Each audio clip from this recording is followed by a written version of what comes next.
நமஸ்காரம். சிவருத்ர சேனல் நேயர்களுக்கு வேங்கடம் ராம்நாராயண் அன்பு கலந்த வணக்கங்கள்.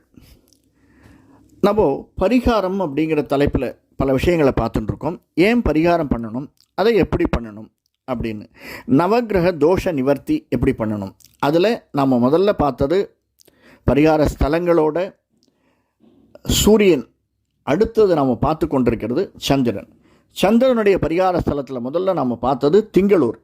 இப்போ பார்க்க போகிறது ராமச்சந்திரன் என்ற ரகு குலத்திலேயே சந்திரனை கொட்டி சூரிய வம்சத்தில் பிறந்தாலும் விஷ்ணு தன்னுடைய பெயரிலேயே சந்திரனை சேர்த்து கொண்டிருக்கக்கூடியது ராமச்சந்திரன் என்று ராமாவதாரத்தில்.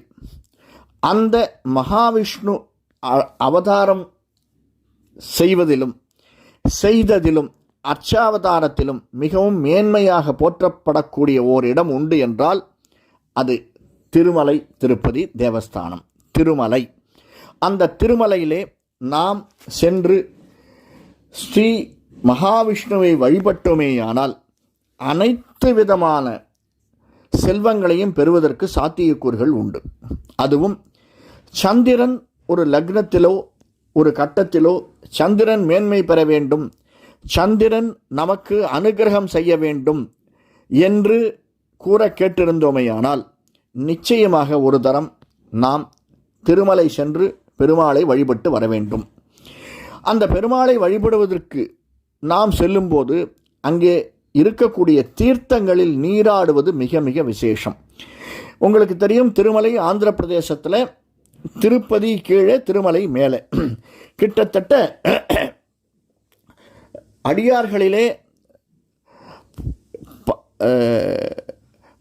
ஆழ்வார்கள் பாடிய பாசுரங்களிலே 10 ஆழ்வார்களும் 12 ஆழ்வார்களில் 10 ஆழ்வார்கள் மங்களாசாசனம் செய்த பெருமாள் திருமலை வெங்கடாச்சலபதி, பாலாஜி என்று அழைக்கக்கூடியவர்கள்.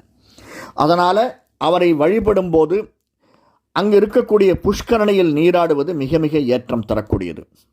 அங்கே இருக்கக்கூடிய பாபநாசம் ஆகாஷ கங்கையில் தீர்த்தமாடுவதும் நமக்கு பாபத்தை போக்கி புண்ணியத்தை தரக்கூடியதாக உள்ளது. இதற்கு அடுத்து நாம் கீழே பத்மாவதி தாயாரை திருச்சானூரில் சென்று வணங்கி வருதல் மிக மிக விசேஷம். இவையெல்லாம் சந்திரனுக்கு ஏற்றம் தரக்கூடியவையாக நமக்கு அமைந்திருக்கின்றது. இவை கட்டாயம் நாம் செஞ்சோம்னா ஒரு வசனம் கூட உண்டு, திருப்பதிக்கு சென்று வந்தால் திருப்பம் நேரிடும் என்று. ஒவ்வொரு முறையும் நமக்கு திருப்பங்கள் நிச்சயமாக நேரும். ஏன்னா வாழ்க்கை என்பது மாறிக்கொண்டே இருக்கக்கூடியது, ஏற்றம் தரக்கூடியது. அதற்காக நாம் கட்டாயம் திருப்பதி சென்று பெருமாளை வணங்கி வர வேண்டும். இன்னொன்று, அந்த பெருமாளை வணங்கி வந்தோமேயானால் நமக்கு வரக்கூடிய இன்பங்கள் அதிகம், லாபங்கள் அதிகம், துன்பங்கள் குறைவு. சார், அங்கே போகிறதுனால ஒரு 2000 ரூபா செலவழிக்கிறது, ஒத்துக்கிறேன்.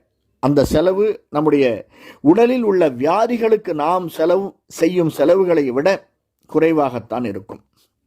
இப்போல்லாம் டாக்டர்கிட்ட தலைவலின்னு போனாலே 300 ரூபா 400 ரூபா சார்ஜ் பண்ணுறார்.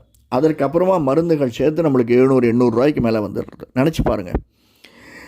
அதனால் இந்த திருமலையில் உள்ள ராமச்சந்திரமூர்த்தியின் அம்சமாக விளங்கக்கூடிய மகாவிஷ்ணுவை, திருப்பதி பாலாஜியை நாம் வணங்குவதால், வணங்கி வெளியில் வர்றபோது அந்த அங்கே காட்சி தரக்கூடியவர் வராகப் பெருமான். அந்த வராகப் பெருமான்